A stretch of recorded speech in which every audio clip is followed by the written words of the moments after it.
Welcome aboard. It's Captain G. This is Conflict of Arms, Vietnam, 1965. Operation Rolling Thunder. It is the end of January 1967. We're going to quickly recap major non-combat movements and builds.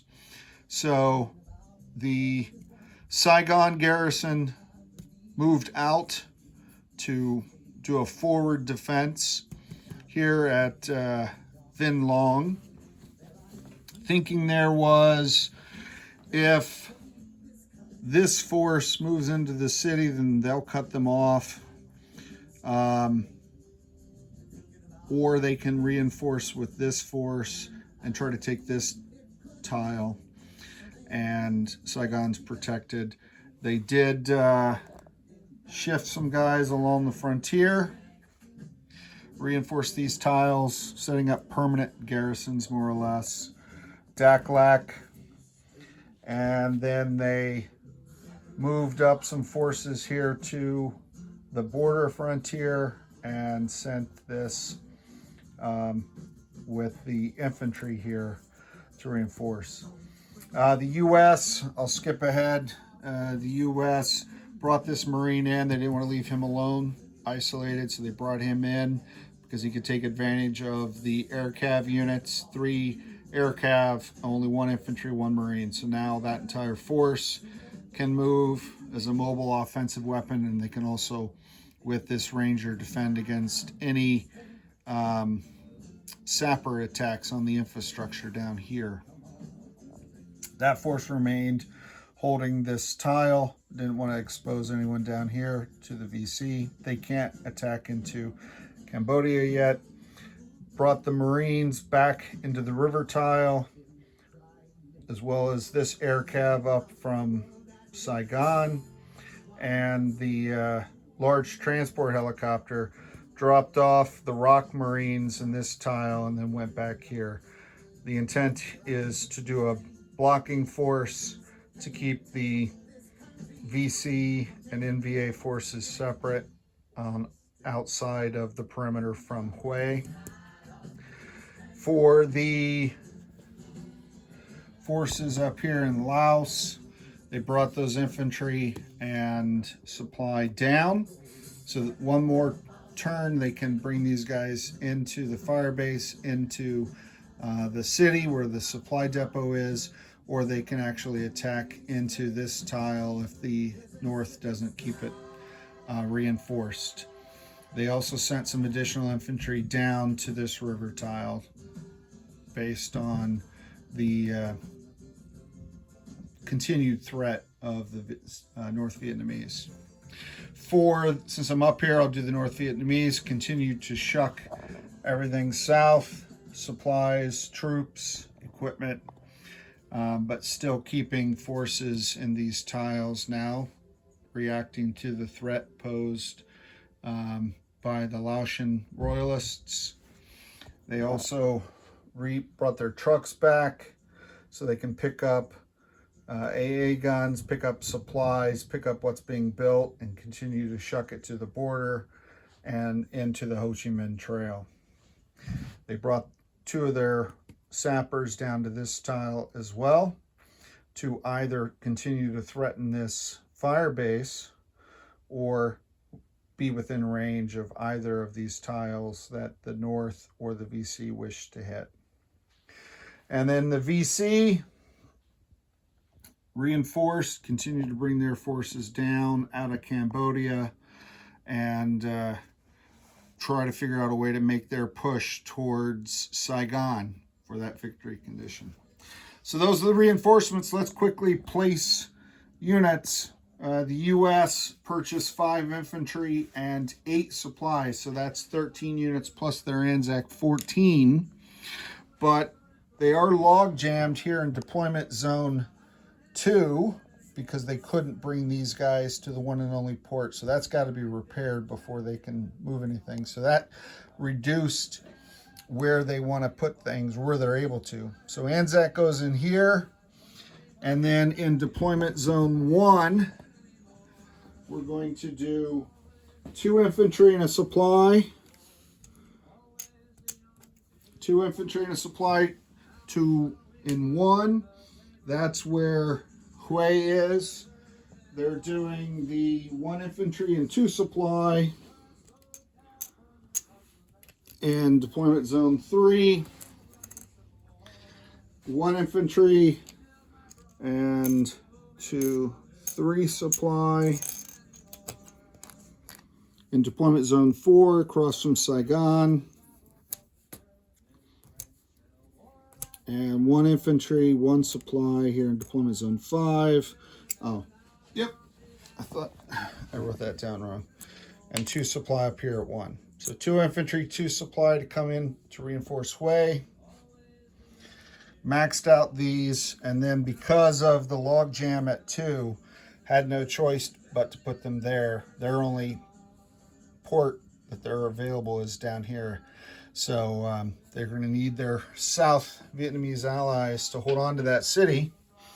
So they're going to place this infantry there. They can only build 1. They're going to place a fire base and an infantry in Saigon. And they're placing 1 infantry up here in Hue. So they're continuing to leave Nha Trang empty because we've pushed out the security bubble. We've cleared and moved the threat away from Nha Trang, particularly since the Rangers can now defend the infrastructure. Up in Laos, for Laos, we're going to place 1 infantry and 2 supplies here at the supply depot and factory in Vientiane, and in Phong Sali, 1 supply. All right, on to the communists. Let's go ahead and do the North Vietnamese, since I can get all 3 of their factories in here. They're going to do an artillery and 2 infantry in Hanoi, since that well, actually 1 infantry in Hanoi. Yeah, I thought I had miscounted that. They can only produce 2 units, so an infantry and an artillery. They have the ability to place 2 at Haiphong, so that'll be 2 infantry. And then in Vinh, the last things that they purchased, 1 supply and 1 infantry, since they did repair the factories in those tiles. Okay, so VC can produce at Kep. Kep is a 1 factory tile. However, this bonus is now in place. So I believe, and if I'm wrong, I'll correct it, but I believe that means they can produce 2 non-infantry units there at the factory. So that's their truck and artillery. That's what they were counting on when they purchased that. I'm going to place in Kendall 1 supply. In Svay Rang, 1 supply, because they can produce a supply or an infantry class unit in every tile along this southern Ho Chi Minh Trail. Let's see, I did Kendall 1. I'm going to put 1 infantry here in Kampot. And then when I pivot, I've got Moon Delakiri. I'm going to place the 2nd infantry. And then the last item is a supply here in Rat. So that can be used. Rat and Kiri, I can either send it to support the NVA or down this way through the VC force. And then their Rat tunnel, they're going to put down here with these infantry in the water tile. So they're going to continue to make this a problem for the West, this penetration down. Maybe they'll go to the coast. Maybe they'll cut in towards Hue. We'll see. All right.